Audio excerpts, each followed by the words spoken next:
দেহামানত তুমি আমাৰ জীৱনলৈ অহা সম্পূৰ্ণ এবছৰ হ'ল। এয়া মই ঘৰত প্ৰথম তুমি যেতিয়া হৈছিলা, মই ঘৰলৈ গৈছিলোঁ, ফুৰিব গৈছিলোঁ। এয়া মই ঘৰত আহি মাৰিছিলোঁ আৰু তুমি গাত থাকোঁতে মোৰ ভৰিখন এনেকৈ ফুলিছিলে আৰু মই এনেকৈ কৈছিলোঁ, এয়া তোমাৰ সাতমহীয়া নিয়ম, ভালে কুশলে তুমি ডাঙৰ হ'বলৈ। এয়া কেতিয়াবা আমি এনেকৈ মাৰিছিলোঁ আৰু তোমাৰ কিবা হয় বুলি দেউতাই মোক বাহিৰত খাব নিদিছিলে আৰু সেইকাৰণে শেষৰবাৰ এনেই অকণমান ফুৰাবলৈ গ'ল আৰু ঘৰতেই যি মন যায় ঘৰতেই খুৱাইছিলে। এয়া ম'ম' ঘৰতেই বনাই খুৱাইছিলে, ফুচকা খাব মন গৈছিলে ঘৰতেই খুৱাইছিলে সকলো। আৰু শেষৰবাৰ মানে বহুত দিন খাব নাপাওঁ বুলি ফাষ্টফুড পাস্তা খুৱাইছিলে আৰু তুমি আহিবৰ বাবে আমি ৰাতিপুৱাই সাজু হৈ হস্পিটেললৈ বুলি আহিলোঁ আৰু এয়া মই তোমাৰ কাৰণে সাজু হৈছোঁ। মোৰ অকণমান ভয় লাগিছিলে, হ'লেও ভালো লাগিছিলে যে তুমি আমাৰ জীৱনলৈ আহিবা বুলি। আৰু এয়া প্ৰথমৰ মানে অলপ হ'লেও ভয় লাগিছিলে, মানে যথেষ্টখিনি ভয় লাগিছিলে, হ'লেও বাৰু এয়া তুমি আমাৰ জীৱনলৈ আহিছিলা প্ৰথম। তোমাক এনেকৈ দেখি সঁচাকৈয়ে বহুত ভাল লাগিছিলে। দেউতাক কৈছে তুমি প্ৰথম গৈছিলা আৰু এয়া বা এয়া তুমি লৈছিলা। মই ফটোখন মাৰিব মানে তোমাক লৈ নোৱাৰিছিলোঁ, অলপ কষ্ট হৈছিলে। এয়া জেঠাই, এয়া আৰু আমাৰ গোটেই পৰিয়ালটো, মা, মই তোমাক ঘৰলৈ অনা দিনা এয়া ঘৰলৈ আনি সকলো তোমাৰ লগতেই ব্যস্ত। তোমাক বাহিৰলৈ প্ৰথম দেখাইছিলোঁ আৰু তোমাৰ ইমান অকণমানি মৰম লগা ভৰিকেইটা, মই সদায় তোমাক এনেকৈ শুলে চাই থাকোঁ। তোমাৰ লগত কটোৱা প্ৰতিটো দিন মোৰ কাৰণে বহুত স্মৃতিদায়ক। মই সদায় তোমাক এনেকৈ তোমাৰ স্মৃতিখিনি এনেকৈ সাঁচি থ'ব বিচাৰোঁ। তুমি ডাঙৰ হ'লে ভাল মানুহ হ'বা, সকলোৱে আশীৰ্বাদ কৰিব দেহা মানুহ যাতে ডাঙৰ হৈ ভালে কুশলে পাৰ হয়। আৰু তোমাৰ লগত কটোৱা সময়খিনি সঁচাকৈ তুমি এনেকৈ মোৰ আঙুলিটো ধৰি থৈ দি ইমান মৰম লগা তোমাৰ হাতখন ভৰিকেইটা মই সদায় এনেকৈ চাই থাকোঁ আৰু তোমাৰ ধুনীয়াকৈ হোৱা পজটো আৰু তুমি ৰাতি নুশুইছিলা, মই তোমাক এনেকৈ লৈ আছিলোঁ ৰাতি আৰু দেউতাইও লৈ থাকে তোমাক এনেকৈ। দেউতাই তোমাৰ কাৰণে বহুত টোপনি ক্ষতি কৰিছে আৰু তোমাৰ কাৰণে কষ্ট কৰাখিনিও তোমাৰ মুখৰ হাঁহিটো দেখিলে সকলো পাহৰি যাওঁ। তুমি ইমান ধুনীয়াকৈ কেতিয়াবা মুখলৈ চাই থাকা, সঁচাকৈ ইমান বুজি পোৱা তুমি। তোমাৰ এই মিচিকীয়া হাঁহিটো সঁচাকৈ মনটো ভাল লগাই দিয়ে। যিমান দুখ হ'লেও কিন্তু তুমি তোমাৰ কাৰণে কৰা টোপনি ক্ষতি একো কিন্তু কষ্ট মনতেই নপৰে তোমাৰ হাঁহিটো দেখিলে। তুমি আমাৰ জীৱনলৈ সুখ হৈ আহিলা। সঁচাকৈ তোমাক ভগৱানে আমালৈ পঠিয়ালে। বহুত হেঁপাহেৰে আশাৰে বাট চাই আছিলোঁ তোমালৈ। আইতাই তুমি ঘৰত যাওঁতে এনেকৈ মানুহ মাতি পিনি মালিচ কৰাই দিছিলে। তুমি অলপ তুমি মানে সতেজ হ'বৰ কাৰণে, তোমাৰ হাড় মজবুত হ'বৰ কাৰণে এনেকৈ তুমি মামাহঁতৰ ঘৰত আছিলাগৈ। মামায়ো তোমাক বহুত মৰম কৰে, সদায় এনেকৈ চাই থাকে তোমাক মামাই নকৈও তুমি প্ৰথম মামাক যেতিয়া ওচৰত ৰৈছিলে, এয়া তোমাৰ ককায়ো তোমাৰ লগতে শুই থাকে, আইতায়ো তোমাৰ লগতেই থাকে। মামাক এয়া তুমি প্ৰথম চুলিত ধৰিছিলা এনেকৈ, মামা তোমাৰ লগত ধেমালি কৰি থাকে আৰু তোমাক লৈ প্ৰথম অকণমান ওলাই গৈছিলোঁ।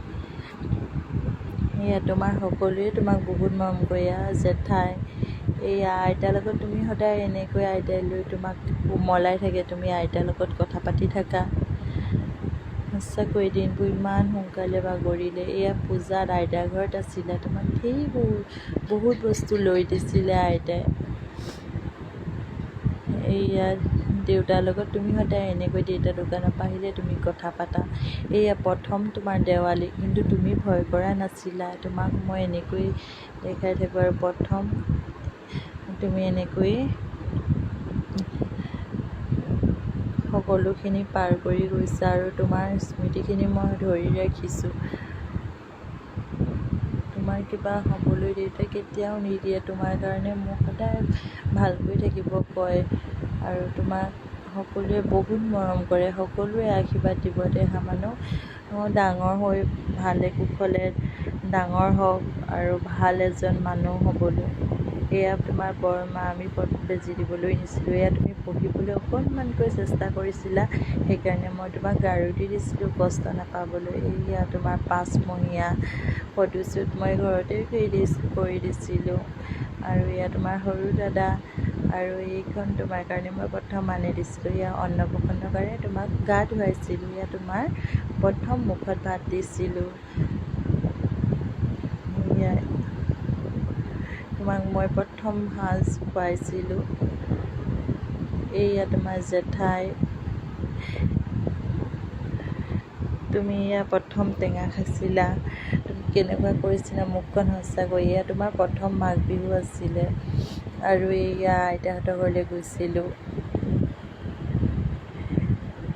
সঁচাকৈ আমাৰ মাজত তুমি ইমান সুখ আনি দিলা, আমাৰ পৰিয়ালটো সম্পূৰ্ণ হ'ল। এয়া তুমি মাঘ বিহু ভেলাঘৰ পাই দেউতাকৰ ওচৰত এনেকৈ বহি আছিলা, আহিবই বিচৰা নাছিলা।